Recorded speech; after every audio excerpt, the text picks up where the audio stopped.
Ya, pemirsa, kita masih tersambung dengan pengamat politik Mas Panggi Syarwi. Mas Panggi masih bergabung dengan kami? Masih. Siang. Ya, oke, baik. Terima kasih Mas Panggi. Mas Panggi, kita lanjutkan ya diskusi kita ya. Kita tahu bahwa Anies Baswedan ini menjadi orang pertama yang dicapreskan oleh Partai Nasdem.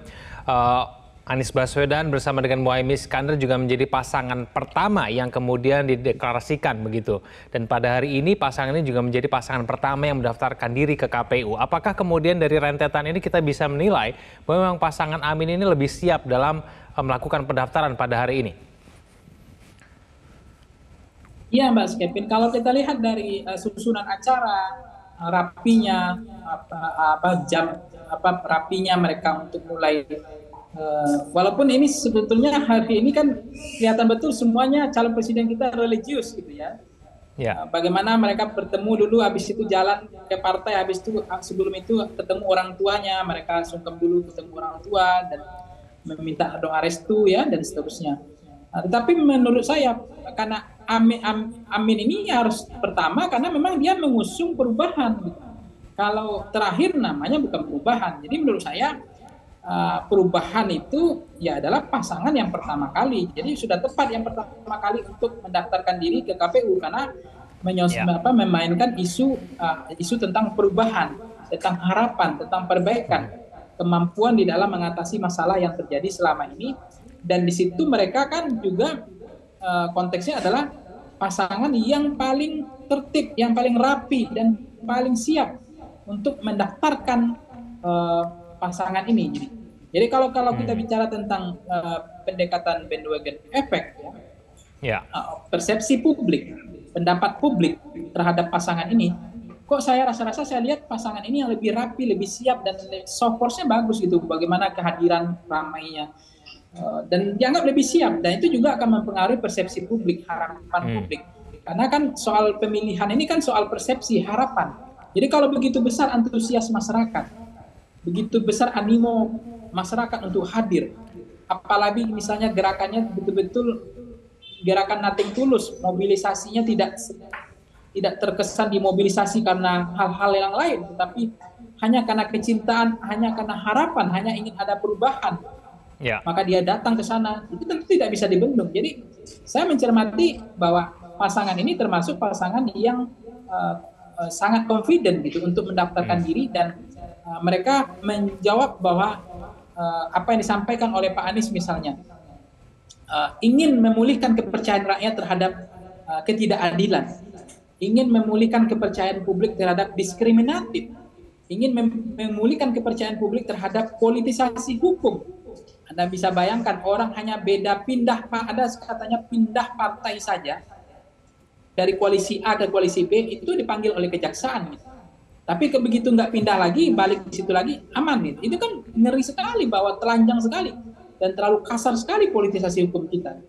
Begitu orang misalnya beda partai, beda sikap, sudah dipanggil, dibuka gitu di kejaksaan, KPK dan seterusnya. Kan sangat sayang ini terus terjadi. Ini kan tidak boleh dibiarkan. Hukum hanya tajam kepada oposisi misalnya, tapi sangat tumpul kepada lawan kepada yang di dalam gitu. Jadi ini memulihkan kepercayaan, termasuk ketidakadilan ya, antara kaya dan miskin. Bagaimana kelas menengah susah untuk mencari pekerjaan, ya kelas bawah. Tapi ketidakadilan, pemerataan, diskriminatif ya, itu menjadi isu yang mereka kembangkan menjadi isu perubahan. Jadi menurut saya Anies itu juga mencoba bagaimana menerapkan kelihatan bahwa yang ditanya Mas Kevin tadi, kenapa ini adalah pasangan pertama, iya. Tapi saya lihat dari kelihatan dari rangkaian awal sampai hari ini, ya ini acara ini jadi lebih tertata ya dan lebih siap menurut saya pasangan ini. Meskipun kita akan lihat endurance daya tahan dari pasangan ini. Apakah Mas Panggi, perkatnya masih sekuat, animo publik masih tinggi terhadap pasangan ini, nanti akan terlihat dari endurance perjalanan waktu. Ya, Mas Panggi, berbeda dengan pasangan Amin, pasangan Ganjar dan Mahfud ini baru dideklarasikan kemarin. Nah, kenapa kemudian menurut Anda pasangan ini juga merasa perlu begitu untuk melakukan pendaftaran pada hari ini? Ya, saya nggak tahu ya apakah memang betul karena khawatir juga ini kan pasangan ini sudah irisannya keberlanjutannya agak mulai ngerem gitu. Bahkan Hmm. soalan keberlanjutan ini udah mulai distempel atau diakuisisi atau di take over oleh Koalisi Indonesia Maju. Ya. Bahkan ketika kemarin deklarasi pasangan ini, Ibu Mega tidak pernah bicara menyindir soal pemerintahan, kemajuan, tidak bicara tentang legacy. Begitu juga kemarin deklarasi malam hari di Arsip Nasional, setahu saya boleh di cross check ya, dikoreksi ya kalau saya salah.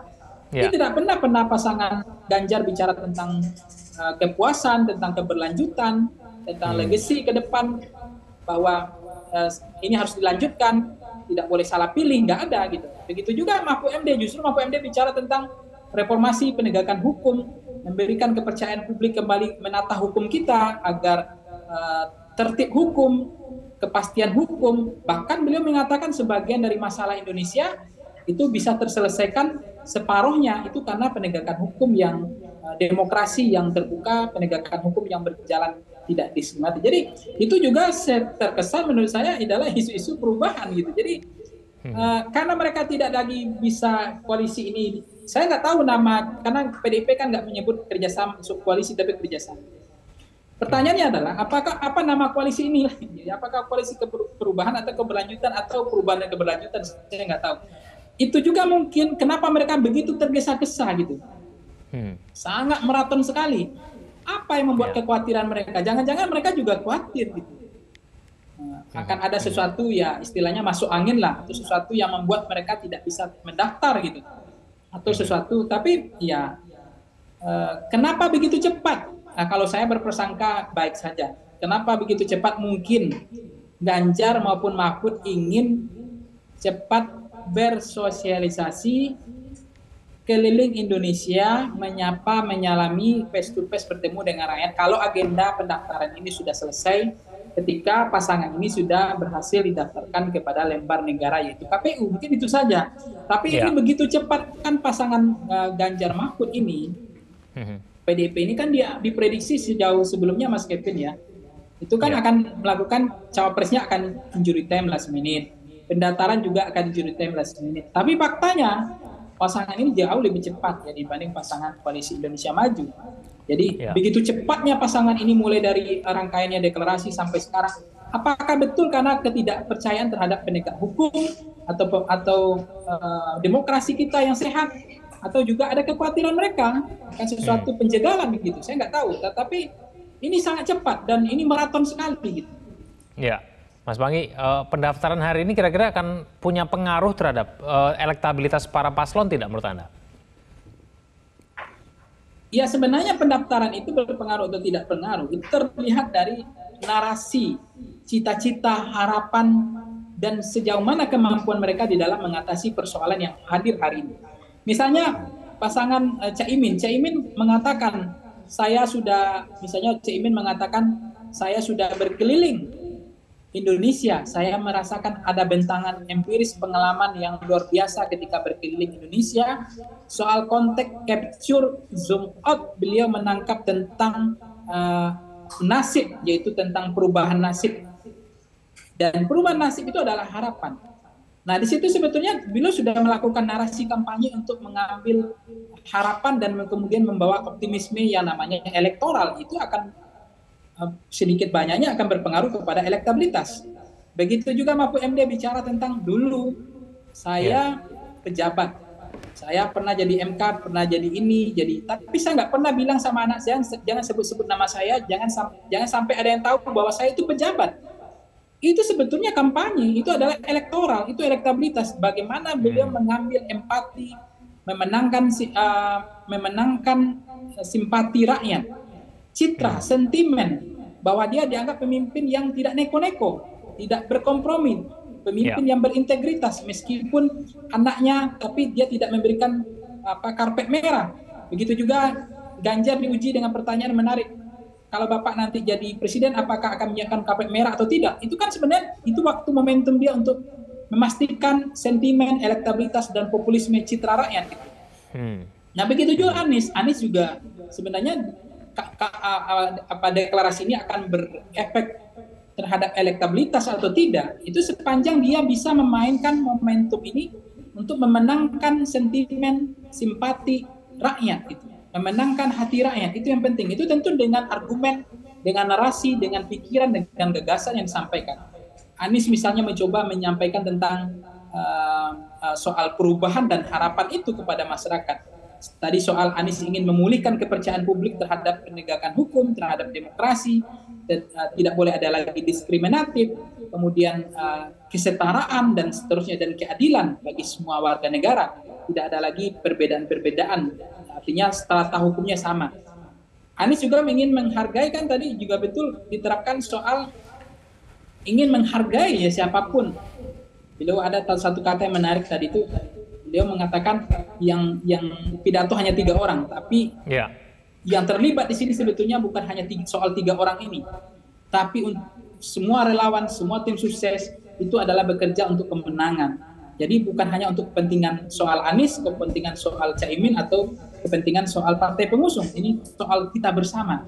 Nah, itu sebetulnya adalah bagian dari pendekatan untuk memenangkan hati rakyat, memenangkan simpati rakyat, merebut hati rakyat. Jadi itu yang penting sebenarnya saya. Jadi yang ditangkap masyarakat itu bukan sopors kumpul-kumpulnya, bukan hanya soal tanding-tanding mana yang paling ramai, tapi apa yang ada dalam pikiran, gagasan, narasi mereka untuk memberikan harapan kepada rakyat. Ya, meskipun politisi. Jelajahi cara baru mendapatkan informasi. Download Metro TV Extend sekarang.